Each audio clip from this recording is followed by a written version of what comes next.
Viewers, पिछले video में हमने समावयवता का चैप्टर आपको पढ़ाया था। आज के वीडियो में हम कार्बनिक यौगिकों का वर्गीकरण एवं नामकरण नया अध्याय शुरू करने जा रहे हैं। तो सबसे पहले हम आपको ये बताएंगे कि कार्बनिक यौगिक क्या होते हैं।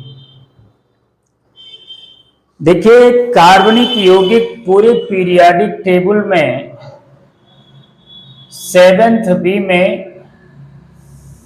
कार्बन, सिलिकॉन, जर्मेनियम, एसएन और पीबी। आवर्त सारणी में यह है चौथे वर्ग में कार्बन है। कार्बन का परमाणु क्रमांक 6 होता है, 1s2 2s2 2p2। इसका इलेक्ट्रॉनिक विन्यास 1s2 2s2 2p2 है। लेकिन सवाल यह उठता है कि कार्बन, सिलिकॉन, जर्मेनियम, टिन और पीबी लेड है, तो क्यों एक पूरी कार्बनिक रसायन बनाई गई है? देखिए, इसलिए है, आवर्त सारणी में जितने भी तत्व हैं उसमें सबसे ज्यादा यौगिक अगर किसी के हैं तो वो कार्बन के हैं। ऐसा इसलिए होता है क्योंकि कार्बन कार्बन की बंधन ऊर्जा जो होती है 85 किलो कैलोरी प्रति मोल होती है, जो आवर्त सारणी के सभी तत्वों में सबसे अधिक है। यही कारण है कि कार्बन के यौगिकों की संख्या लगभग 10 लाख से अधिक है।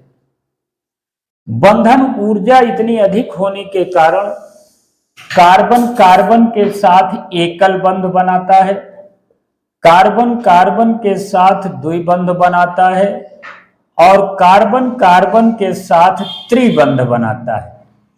ये गुण कार्बन में ही है क्योंकि कार्बन कार्बन की बंधन ऊर्जा 85 किलो कैलोरी होती है। यही नहीं, कार्बन ऑक्सीजन के साथ भी डबल बॉन्ड बना लेता है।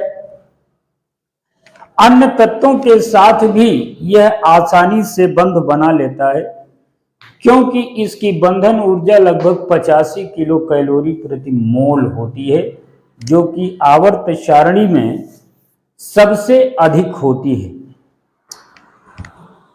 तो अब कार्बनिक यौगिकों का जो वर्गीकरण है, सबसे पहले हम आपको वर्गीकरण बताएंगे कि कार्बनिक यौगिकों का वर्गीकरण कैसे होता है। तो यह है ऑर्गेनिक कंपाउंड, ऑर्गेनिक कंपाउंड या कार्बनिक यौगिक। कार्बनिक यौगिक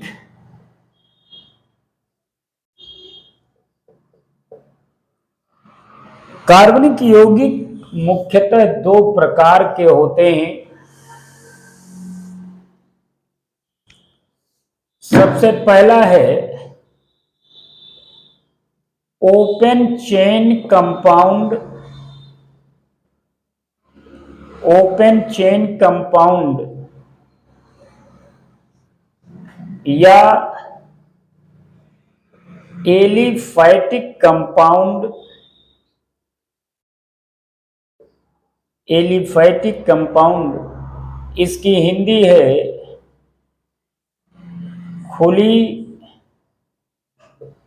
श्रृंखला के यौगिक। ये खुली श्रृंखला के यौगिक जिसको ओपन चेन कंपाउंड कहते हैं। दूसरा है क्लोज्ड चेन कंपाउंड या साइक्लिक कंपाउंड।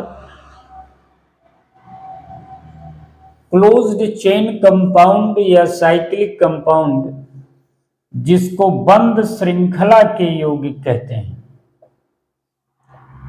बंध श्रृंखला के यौगिक। देखिए, बंध श्रृंखला के यौगिक दो प्रकार के होते हैं पुनः। एक है होमोसाइक्लिक कंपाउंड, होमोसाइक्लिक कंपाउंड जिसकी हिंदी है समचक्रीय यौगिक, समचक्रीय यौगिक। दूसरा है हेटेरोसाइक्लिक कंपाउंड या विषम चक्रीय यौगिक।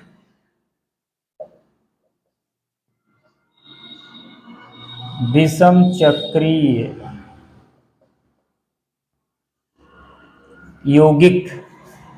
अब समचक्रीय यौगिक दो प्रकार का होता है पुनः।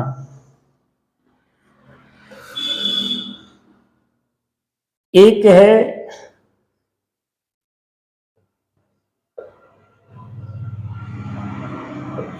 एलिसाइक्लिक कंपाउंड, दूसरा है एरोमेटिक कंपाउंड। तो ये